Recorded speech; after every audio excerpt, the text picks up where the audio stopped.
What's going on, everybody? Mortem here, this time bringing you a video about some cancelled games that I personally would have loved to have seen released, as I think all of them had the potential to do something particularly interesting at the very least. And thanks to the sort of varying stages of development that a few of these were in, I had the opportunity to actually play a couple of them before they were cancelled and pulled, which means I can at least talk a little bit about a couple of them in depth. Either way though, the thing about covering video games or hanging much around this space at all is that inevitably you're going to see some games get announced that never quite make it across the finish line to release. This can happen for a variety of different reasons. Normally the answer comes down to some variation of money problems, with the occasional thing being slightly more interesting. But one of the reasons I wanted to talk about this myself was that if you've been watching the gaming news space, very recently it was mentioned that Ubisoft had actually cancelled an Assassin's Creed title that was meant to be set in the American South, and if you watch the channel much, you may well recall me saying that a good way to get me to play basically any game is to set it where I have lived, which is the American South. So that in and of itself got me thinking about some other games I think would have been interesting to see come to fruition, which is what we're doing here today. So let's do exactly that and actually dive into this. By far and away, the easiest one to mention in this regard for me is none other than Divinity Fallen Heroes. This was originally meant to be a sort of spin-off follow-up to Divinity Original Sin 2 from Larian Studios. Now, while I did not get a chance to play this one personally, it was actually really far into development when it was put on a back burner thanks to Baldur's Gate 3. So to give a little bit of context here, they had actually contracted a good bit of this out to a studio that no longer exists called Logic Artists, and while they had done what they were contracted to do, Larian wanted to basically do some other stuff and put some more polish on it before putting it out the door. However, at that very same time, they had Baldur's Gate 3 going on, and they simply at that time did not have the resources to do both, and so they made the, especially in hindsight, a very understandable decision of putting Fallen Heroes on hiatus. Fast forward a few years to Baldur's Gate 3 releasing, and people naturally wondered if they were going to turn their attention back to Fallen Heroes, but it was announced pretty quickly that they made the decision to go ahead and full-on cancel that, and given the incredibly wild success of Baldur's Gate 3 and what they are capable of now as a studio, again, a very understandable decision.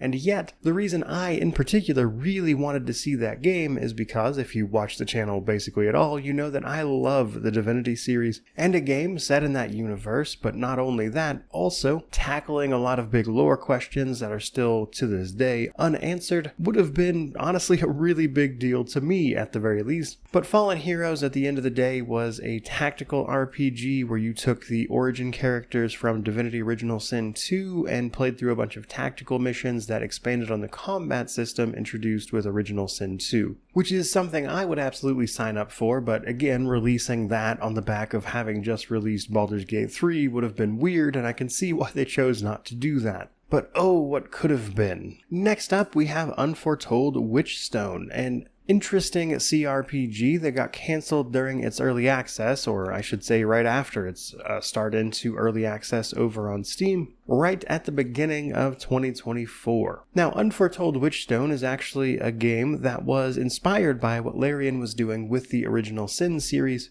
and it was incredibly ambitious in doing so. It was focused on, I would say, implementing a bunch of core systems that allowed you to interact with the game world in a very, very open and free-form approach that left navigating the game in any which way you please largely up to the player, thanks to things like its milestone system, with the main story being kind of very vague in the sense of what you needed to do, because you could interact with all these various systems to kind of progress however you wanted to. And it is a lot to explain. I actually made a video on it because I got the chance to play this one before it was canceled, if you want a little more information. But the long and short of it seems to be that when this game initially launched into early access, there wasn't a ton of interest around it, in the sense that it, did not immediately sell a ton, and the lack of significant sales seems to have been a big part of the reason that one of the big investors for the game pulled out, which left the studio with no funding to continue, which is at least my understanding of why this game was cancelled. And while it was certainly rough around the edges, I think this game had a ton of potential to be something special if it had actually made it through its early access period,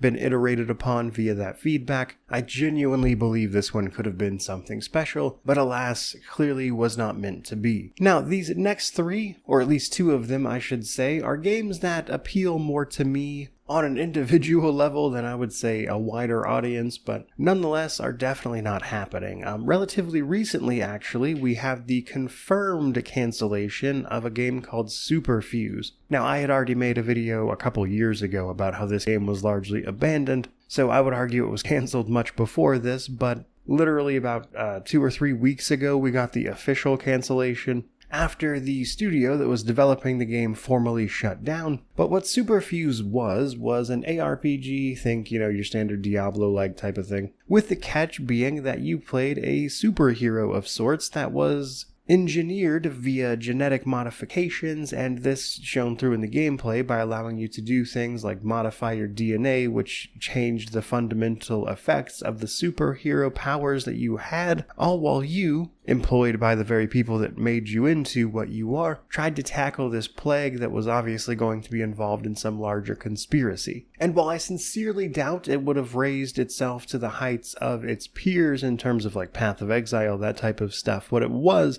a really fun, unique idea in both its presentation and abilities and stuff. And I think via its early access cycle that was ultimately canceled, it could have stumbled upon something that was really fun to fans of the genre, even if it never quite caught that wider appeal. However, as to the why this was canceled,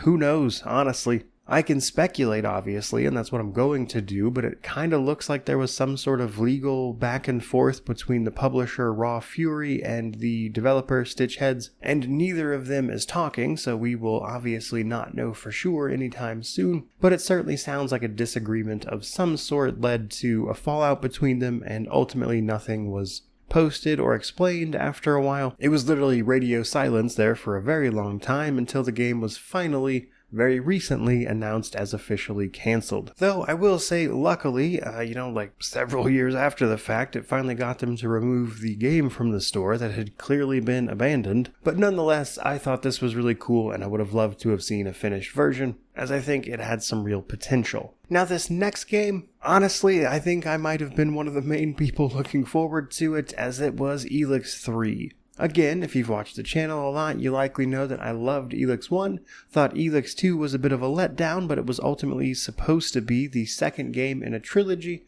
and I was going to wait to see how they wrapped it up. The problem being, of course, that the developer Piranha Bytes was actually shut down following the poor performance of Elex 2, and obviously won't be around to make a third one that was in development before they got shut down. All of that said, I really enjoyed a lot of what the Elex series kind of did with exploration, its RPG elements, and how it all kind of came together into this weird janky mess that, while admittedly not exactly a blockbuster, was a game that I really loved. Elex 2 for me was a bit of a letdown in the sense that I think in some ways it was just straight up worse than the first title, but I was really hoping they would hit their stride with the third game, kind of like they did with the Risen series, with the first game starting off really good, the second one taking a really weird turn, and then the third one kind of bringing those two games together into something that felt like a clear vision. That was my hope for Elex 3, but more than any of that, really, what I was hoping for the most was the conclusion to the story that they had gotten started here, about how this special material, Elex, had been